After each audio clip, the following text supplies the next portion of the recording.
Hey guys, welcome to today's video. I'm in a different location, but the question for today, have you ever been writing and you've run into a spot where you just can't push ahead, push for the story, like you're just stuck in a rut, you get writer's block, or you just feel like what you're writing isn't really working out? One of the ways I figured this out, and I didn't do this, let's see, I think I did this a little bit, in volume 2 when I was writing it, but I think I did a little bit more of it in volume 3.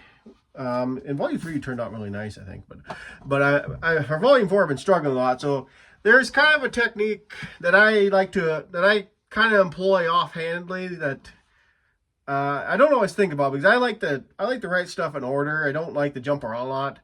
That's been kind of my problem with volume 4, is I kept kind of pushing through and muddying up stuff and getting to the point that's like, I don't know if I really like this or not. So one of the things I kind of figured out is if I'm writing stuff in a sequence of events, like this stuff has to happen, then this stuff happens. If I'm writing stuff like this and it's not working out, what I found is it's sometimes better to write past it. So just basically skip past the part you're struggling with and then go to a spot you're more comfortable with. Now, in volume 4, this is the Battle of Rhodes that I'm currently writing. The whole sequence of events just doesn't feel right. So what I decided to do, and it's been working out great actually, is I just basically jumped to a point in the story where I just picked a point in the story and I started writing it fresh. Like I started writing it fresh. I completely pushed aside the stuff I'd written before where I was having trouble, and I just started writing the story as if that stuff already happened. And how I mean that is, like, basically I'm just writing these characters in this situation. How they got there, I don't know at this point in time. They're in the situation. Then I got a good groove going. Things are going pretty good. I'm working towards. So basically, I just skipped the part I couldn't figure out. I got to the part where I kind of had a clearer picture of what was going on. And I'm just going to keep going from there till the end of the story, probably. And then I'm going to go back. I keep trying to put my hands up here. I'm going to go back to that spot where I was doing shit. And I'm going to basically read through it again. I'm going to carve it out. And I'm going to, basically I'm going to backfill in the stuff I'd done before. So the scene I'm thinking of is there's a bunch of characters trapped in a guild hall. They're under siege. And the part how they got there, what they're doing there, that's not written yet. But now, with that as a basis, I'm just going to keep going to the back of the story. But with that as a basis now, I'm going to go back. And I'm going to go back to where those characters were before they got to the guild hall, which that's pretty clear for me. That's pretty clear. But I'm going to go back to that sequence, and I'm going to write how they got there and just fill in. I keep doing shit with my hands. Sorry. I'm going to go back there. I'm just going to fill in what I was doing, what they need to do to get there now. And I think it's going to work out a lot better than what I've been doing, because what's been going on in volume 4 is there's a lot of different POVs and perspectives, which can be fine, but sometimes I feel like if you switch POVs too many times, you kind of lose track of who the story's about. I like doing short POVs of side characters or characters that are important to that arc, just to give them a fresh perspective sometimes. But like I said, it kind of dilutes it makes the cast kind of bloated sometimes and dilutes the story for me in some aspects. So I like to go back and I like to figure out whose chapter it is. Usually I don't mind switching between POVs, between different characters if they're relevant to that chapter, but I generally like to make that chapter that character's POV, unless there's like a big switch in the story or it's a shared chapter. Sometimes I noticed sometimes when I was going through my editing in volume 2 and maybe 3, definitely on 2 I noticed it. Sometimes I'd have really long chapters, so I would have 40-page chapters and I wouldn't even notice that sometimes. So if there's a good spot to split that, I like to cut them up a little bit. I get used to reading some long chapters from Reincarnated the Sword. They got, that book is basically split. Those books are usually split into like 4 quadrant chapters. So each quarter of the book's a chapter, but there's usually about 4 in them. Sometimes they'll have asides that are other characters, usually the villain's perspective. But I usually like to run about 15 to 20 pages a chapter. I think it's a lot more digestible. It makes you feel like you're getting along. Because sometimes when a chapter drags along unnecessarily, it can kind of change the mood of the story, in my opinion. So I like to keep my chapters a little shorter. I sometimes do longer chapters, but for me, if I'm going to do a longer chapter, it has to be kind of an event. So it's kind of like this one scene's happening. There's a lot of different POVs coming together. But usually when I change a chapter in, let's see. Yeah, in volume 2, there's a chapter in here that starts off a battle, and it's from 2 sides. One chapter is from Six's perspective here, and then the other battle is Lynn and Hazel's, and it starts from Hazel's perspective, and they're 2 chapters. The 2 events are happening simultaneously, but it'll start with Hazel POV, and it'll stay on Hazel POV for a long time. And then I think there's a switch to Lynn for a little bit, and then it switches back to Hazel, and it ends with Hazel. So I don't mind doing stuff like that. I think that did end up being about a 20 to 30 page chapter. But I feel like the pacing was pretty good. I didn't have to have any chapter breaks in it. So I really like that. And, that's the same thing going on with Volume 4. Volume 4, there's a lot of moving parts. I got to keep track of what... That's the thing with Volume 4. I always try and keep track of what day it is, but Volume 4, it got really nitty-gritty. To the point I had to start writing in the date that was going on and the time of day, because the problem I was running into with Volume 4 is there's simultaneous events going on between 2 groups. So there's the Hazel and Six's group with Lynn in Rhodes, and then back in Evansburg, Jeanette and her crew are doing stuff. And it gets a little confusing, like, so these characters are this time of day and these characters are that time of day. It's like planning out a schedule, and it's sometimes hard for me to keep up with that unless I write things down, and usually I do. But the problem is, usually in the second or third draft, I'm going through and I'm writing, okay, this stuff is happening now, this stuff is then. But the problem I run into sometimes when I'm writing the first draft is you're trying to account for what's going on.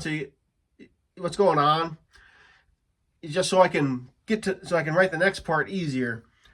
Yeah, but yeah, I did a little bit, but I guess to get back on track to the video's main topic, backfilling it, basically writing an event that you didn't lead up to, just to bypass some stuff you're struggling with, is a valid way to do it. I know I did a lot more. Let's see. Technically, I rewrote the last third of Volume 2 back when it was Volume 1. So I actually wrote, yeah. But that was a lot easier because I kind of got to the point in Volume 2 where it would have probably been about this last half of the book. I kind of found a spot where I could go back and start fresh. So I started a new beginning. It was basically halfway through the book at that point. But, back then, Volume 1, Volume 2 were together like this and a lot bigger. But I managed to split them up into a little bit more digestible things. But I was able to rework Volume 2 pretty easily from that point on, because I just found a good starting point to restart from. Volume 1's got a new cover. I got to make that brighter. I did not realize that was going to be that dark when I changed that cover. But Volume 3, this is not the official cover. I have yet to get a proof copy of the official cover because I got to read through it one more time to make sure it's ready to go. And I got a lot of proof copies around. I got so many proof copies around with non-resale. I might just do a little video where I might blow a few of them apart with a shotgun just for the shits and giggles of it. But we'll see about that. But yeah, so the main crux of the video, if I upload this right, and I notice I fell back in my Hick accent a little bit through this whole thing. I try not to talk like that too much, but when I get excited, I kind of talk like that, and so. Yeah. Anyways, that's the video. I haven't uploaded much lately. I got real busy doing the writing stuff and art stuff, and it's also tax season, so I had to do a bunch of that stuff, and I had to do some other less fun stuff. So I had to do that, and now now I'm gonna try. I'm gonna try and just do a video a week from now on. You know, I kind of decided this YouTube thing. I'm going to take a very relaxed approach to it. I tried to do the 3-video thing. I also got kind of a mishmash going on with the channel. You know, I can't decide if I wanted to be a review channel, strictly a writing channel. I was going to take Jeremy from Geeks and Gamers advice and probably do a separate channel here and there for different things. Problem is with me is I struggle to do different. I struggle to keep track of my different accounts. I got a whole book full of different accounts, and I'd forget to check them. That's why my Reddit page is as dead as a doornail. And if I remember to check my own website a few times and update it when I actually got shit to upgrade it with, that's a few months different process there too. So I'm gonna just try and have fun with the channel. So I'm gonna be doing a little bit of writing advice. I'll probably do some more drawing videos where it's just either me talking or me just having some music over them. I got a full channel just for the AI music. That's basically just my personal jukebox. Most of the songs aren't bad. They aren't really that great. Some of them I think are just fucking hilarious, to be honest. But yeah, I'm working on. Oh yeah, I guess I'll plug this at the end here. Volume 3. Like I said, this is not the official cover, but Volume 3, that's coming up for sale on ebook for March 14th. And then the actual paperback, the ebook for Volume 2 is out right now. But the paperback for Volume 2 will be coming out on the same day. If I remember, I'll have a sale for that. Look out for Volume 1's new cover if I design that. I just paid off my pickup, so I won't be able to do as much freelancing with the money, unfortunately. So I'm going to be holding on pretty tight on that until after May probably. Usually after I always just assume with tax returns I'm not going to get nothing. Sometimes I do, sometimes I don't, but sometimes I just assume I'm going to get nothing just so I don't rely on it. And also every year it seems like the frickin' escrow for the house gets fucking jacked up, so I got to pay more insurance on the house, which always pisses me off because, well, what the fuck? They send you the fucking bill. You pay the bill they send you, and then they send you another bill the year after taxes and shit like that. It's like, oh, you got to pay more escrow on your insurance or whatever it fucking is. It's like, I fucking paid you what you sent me. Oh, but the insurance rate went up over the year, but we didn't want to count that for your fucking thing. And it's like, fucking you, fuckins. You know, so that's how I feel about that. I'm glad that the pickup pay off though, and it's not fun to write big checks, but it's fun not to have to worry about paying that extra few $100s on the pickup now. But yeah, I am going to be down a bit on cash for a while, so unfortunately I'll have to just kind of keep track of stuff, and hopefully work keeps going pretty good here. It'd be nice if the book sales picked up a lot more, but you know, we're gonna go there. I'm entering my first. It's been 1 year now since I published the first book. I was kind of surprised I was gonna get 2 books this year, to be honest. I didn't know I was gonna get Volume 3 done that fast. But for Volume 4, if I get Volume 4 done by the end of this year, I'd be pretty happy at that.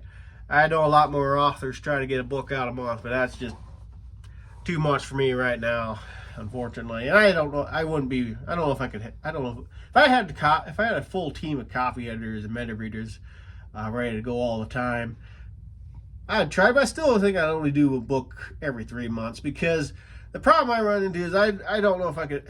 The stuff I push out, it takes me about 6 months usually of time. Usually about. I'll do. You know what? I'm gonna end the video now. I'm just rambling now. I should make the channel rambling, Jake. Anyways, I'm gonna still be doing a scatter shot of videos. I'll try and find a theme for the fucking channel here pretty soon. I I guess if you care, you can tell me how much you like this format versus what I do before at the desk back there. I got my computer on. Yeah, it is. Okay. So it's not open. There's a bunch of photos. Don't zoom in on those. But yeah. So that's the video. That was me. Check out my series on Amazon. There's a bunch of screws here. You can pick up the books on Amazon. I'll have a link below. I'd appreciate any reviews you have to give. If you like them, don't like them, neutral, it'd be appreciated. So, y'all have a wonderful day. This has been Jabberin' Jake. I'll see you next time if I remember to make one sooner. All right, bye.